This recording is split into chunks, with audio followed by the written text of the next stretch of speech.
Hello dears, അപ്പോൾ ഇന്നൊരു സിമ്പിളായിട്ടുള്ളൊരു എംബ്രോയ്ഡറി വർക്കാണ് കാണിക്കുന്നത്. 3 ടൈപ്പ് ലീഫാണ്. അതിനായിട്ട് ഞാൻ ലീഫിൻ്റെ പിക്ചർ വരച്ചെടുത്തിട്ടുണ്ട്. എന്നിട്ട് അതിൻ്റെ മുകളിൽ നിന്ന് ആദ്യം കുത്തിയെടുക്കുക. നടുവിലോട്ട് ഇങ്ങനെ എടുത്തിട്ട് ഇടതുവശത്തോ വലതുവശത്തോ ഇതുപോലെ ഇങ്ങനെ സൂചി കയറ്റണം. ആ തയ്ച്ചതിൻ്റെ തൊട്ട് താഴെയായിട്ട് വേണം ചെയ്യാനായിട്ട്. വീണ്ടും നടുവിലോട്ട് കുത്തുക. പിന്നെ അടുത്ത വശത്ത് വലതുവശത്ത് എടുക്കുക. അങ്ങനെ 2 സൈഡും മാറി മാറി ചെയ്യേണ്ടതാണ്. വലതുവശത്ത് ഇടതുവശത്ത് എന്നുള്ള അളവിനാണ് ചെയ്യേണ്ടത്. വീണ്ടും നടുവിൽ കുത്തി ഇടതുവശത്തോട്ട്. അപ്പോൾ ഇനി കുത്തിക്കൊണ്ടിരിക്കുമ്പോഴത്തേനും ചെറുതായിട്ട് താഴ്ന്ന് വന്നുകൊണ്ടിരിക്കണം. അപ്പോൾ ലീഫിൻ്റെ ഷേപ്പ് അനുസരിച്ച് ചെയ്യണം. ഞാനിപ്പോൾ ഒരു പെൻ ഉപയോഗിച്ചിട്ട് ഇവിടെ വരച്ചെടുത്തിട്ടുണ്ട്. മാക്സിമം നിങ്ങൾ കാർബൺ പേപ്പർ വെച്ച് തന്നെ ട്രേസ് ചെയ്യാൻ ശ്രമിക്കുക. അല്ലെങ്കിൽ ആ തുണി വാഷ് ചെയ്യുമ്പോഴത്തേനും കളറൊക്കെ ഫെയ്ഡാവാനുള്ള മഷി ഒന്ന് ഫെയ്ഡാവാനുള്ള സാധ്യതയുണ്ട്. അപ്പോൾ ഇതാ ഇങ്ങനെ വീണ്ടും നടുവിലോട്ട് കുത്തി ഇടതുവശത്ത്, നടുവിലോട്ട് കുത്തി വലതുവശത്ത്, ആ ഒരു ടൈപ്പിനാണ് ചെയ്തെടുക്കേണ്ടത്. ഏറ്റവും സിമ്പിളായിട്ടുള്ള 3 ലീഫാണിത്. അപ്പോൾ ഈ 3 ലീഫിൽ ഏതെങ്കിലും പഠിച്ച് വെച്ചേക്കുകയാണെങ്കിൽ പെട്ടെന്ന് തന്നെ ഒരു എംബ്രോയ്ഡറി ചെയ്യുകയാണെങ്കിൽ അതിൽ എന്തായാലും അത്യാവശ്യം ലീഫിൻ്റെ ആവശ്യം വരും. അപ്പോൾ നിങ്ങൾക്ക് സിമ്പിളായിട്ട് തന്നെ ചെയ്യാൻ പറ്റുന്ന ഒരു ടൈപ്പാണിത്. ഫസ്റ്റ് വലിയ ലീഫാണെങ്കിൽ ഇതാണ് ഏറ്റവും സിമ്പിൾ. അപ്പോൾ ഇനി ചെറിയ ചെറിയ ലീഫാണെങ്കിൽ നമ്മുടെ ലേസി ഡേസി. അപ്പോൾ ആദ്യം ആ ലേസി ഡേസി ചെയ്യാനായിട്ട് ഞാൻ ഒരു സ്റ്റെം സ്റ്റിച്ച് ഇതുപോലെ ഇങ്ങനെ ചെയ്തെടുക്കുന്നുണ്ട്. സ്റ്റെം എല്ലാവർക്കും അറിയാം എന്ന് വിശ്വസിക്കുന്നു. എൻ്റെ ചാനലിൽ തന്നെ ഞാൻ വേറൊരു വീഡിയോ സ്റ്റെം സ്റ്റിച്ചൊക്കെ ഒരുപാട് ചെയ്തിട്ടുണ്ട്, അപ്ലോഡ് ചെയ്തിട്ടുണ്ട്. ജസ്റ്റ് ഒന്ന് കണ്ടു നോക്കുക. ഇത് സിംഗിൾ ലേസി ഡേസിയാണ് ചെയ്തെടുക്കുന്നത്. അത് 8 നൂലിലാണ് ചെയ്തിട്ടുള്ളത്. മെഷീൻ എംബ്രോയ്ഡറി ത്രെഡ് യൂസ് ചെയ്താണ് ഇത് തയ്ക്കുന്നത്. സാധാ ഹാൻഡ് എംബ്രോയ്ഡറി ത്രെഡ് ഉപയോഗിച്ചും തയ്ക്കാം. പക്ഷേ ഞാനിവിടെ കുറച്ചൊന്ന് വ്യത്യസ്തതയ്ക്ക് വേണ്ടിയിട്ട് ഒന്ന് ചെയ്തെടുക്കുന്നു എന്നേ ഉള്ളൂ. അപ്പോൾ ഇതാണ് നമ്മുടെ ലേസി ഡേസി. ആദ്യം അടിവശത്തു നിന്ന് നൂല് കുത്തിയെടുക്കുക. പിന്നീട് എവിടെയാണോ കുത്തിയെടുത്തത് അവിടെ നിന്ന് തന്നെ വീണ്ടും സൂചി കുത്തി കുറച്ചൊരു ഗ്യാപ്പ് ഇട്ട് വേണം കുത്തി എടുക്കാനായിട്ട്. നൂല് സൂചിയുടെ മുകളിൽ കൂടി വേണം കിടക്കാനായിട്ട്.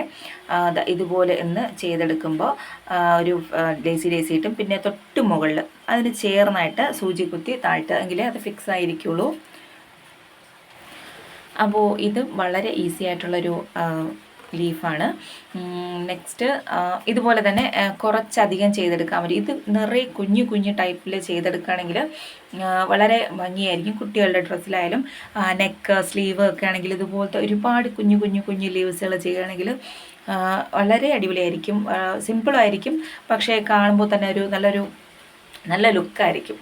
അപ്പോൾ സെക്കൻഡ് ടൈപ്പ് ലീഫും ചെയ്ത് കഴിഞ്ഞിട്ടുണ്ട്. ഇനി തേർഡ് ഇതുപോലെ തന്നെയാണ്. ആദ്യം സൂചി മുകളിൽ നിന്ന് ഇങ്ങനെ കുത്തിയെടുക്കുക. പിന്നെ കുറച്ച് നടുവിലോട്ട് വെച്ചിട്ട് നേരത്തെ ചെയ്ത അതേ മെത്തേഡ് തന്നെയാണ്. ആദ്യം തൊട്ടടുത്ത് കയറ്റുക. പക്ഷേ ആ സൂചിയുടെ മുകൾ ഭാഗത്തുകൂടി ആ നൂലെടുക്കണം. നേരത്തെ വെറുതെ ചെയ്തതാണ്. ഇത് സൂചിയുടെ മുകൾ ഭാഗത്തുകൂടി ആ നൂല് ഇങ്ങനെ എടുക്കേണ്ടതുണ്ട്. പിന്നെ വീണ്ടും സൂചി നടുവിലോട്ട് കുത്തി ആ സൈഡിൽ ആ മുകളിലത്തെ ഇതിനെ തൊട്ട് താഴെ ഇതുപോലെ വലിച്ചെടുക്കുക. പിന്നെ ഫസ്റ്റ് ലീഫ് തമ്മിലുള്ള ഡിഫറൻസ് എന്താണെന്ന് വെച്ചാൽ, ഫസ്റ്റ് ലീഫ് 2 വശത്ത് നമ്മൾ ഒരുപോലെ ചെയ്തെടുക്കുന്നുണ്ട്. ഈ ലീഫിന് ആദ്യം ഒരു വശത്ത് മാത്രം ചെയ്തെടുക്കുക. ഒന്നുകിൽ ആ റൈറ്റ് സൈഡ് അല്ലെങ്കിൽ ലെഫ്റ്റ് സൈഡ്, ഏതെങ്കിലും ഒരു വശത്ത് മാത്രം കംപ്ലീറ്റ് ചെയ്തിട്ട് നെക്സ്റ്റ് ആ ഒരു സൈഡ് ഓപ്പോസിറ്റ് സൈഡ് വരേണ്ടതാണ്. അപ്പോൾ ഇതുപോലെയാണ് സൂചിയുടെ ആ ഒരു മുകൾ ഭാഗത്തൂടി നൂലിട്ട് ചെയ്യുക എന്നുള്ളതാണ് ഇതിൻ്റെ ഒരു പ്രത്യേകത.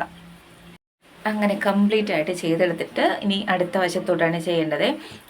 ജസ്റ്റ് ഇത്രയേ ഉള്ളൂ, വളരെ സിമ്പിളാണ്. റെക്കോർഡ് ചെയ്തതിൻ്റെ തൊണ്ട തന്നെ അടഞ്ഞു പോയിട്ടുണ്ട്. ഒരുപാട് തവണ റെക്കോർഡ് ചെയ്യും, കാരണം കുട്ടികളുടെ ബഹളം, സ്കൂളില്ലാത്ത ടൈം ആയതുകൊണ്ട് കുട്ടികളൊക്കെ ഒരുപാട് ബഹളം ആയതുകൊണ്ട് ഭയങ്കര ഡിസ്റ്റർബൻസ് ഉണ്ടാവും റെക്കോർഡ് ചെയ്യുമ്പോഴത്തേക്കും. അപ്പോൾ വീണ്ടും റെക്കോർഡ് ചെയ്തിട്ടാണ് ഇങ്ങനെയെങ്കിലും ആക്കിയെടുത്തത്. എൻ്റെ ചാനൽ ഇതിനും സബ്സ്ക്രൈബ് ചെയ്യാതെ കാണുന്ന കൂട്ടുകാരുണ്ടെങ്കിൽ പ്ലീസ് ഒന്ന് സബ്സ്ക്രൈബ് ചെയ്ത് സപ്പോർട്ട് ചെയ്യണേ. അപ്പോൾ നിങ്ങൾക്ക് എന്തെങ്കിലും സംശയങ്ങളുണ്ടെങ്കിൽ എന്നെ കമൻറ്റ് ബോക്സ് വഴി അറിയിക്കുക. എനിക്ക് അറിയാവുന്നതാണെങ്കിൽ ഞാനതിന് റിപ്ലൈ തരുന്നതായിരിക്കും. അപ്പോൾ ഇത്രയേ ഉള്ളൂ, സിമ്പിളാണ്. എല്ലാവരും ഒന്ന് ട്രൈ ചെയ്ത് നോക്കാം. ഇതുവരെ എന്നെ സപ്പോർട്ട് ചെയ്ത എല്ലാവർക്കും ഒരുപാട് താങ്ക്സ് ഉണ്ട്. അപ്പോൾ ഇതാണ് എൻ്റെ ഫൈനൽ റിസൾട്ട്. ചുരിദാറിലൊക്കെ വയ്ക്കാൻ അടിപൊളിയായിരിക്കും. അപ്പോൾ ഇഷ്ടപ്പെട്ടെന്ന് വിചാരിക്കുന്നു. Thank you for watching.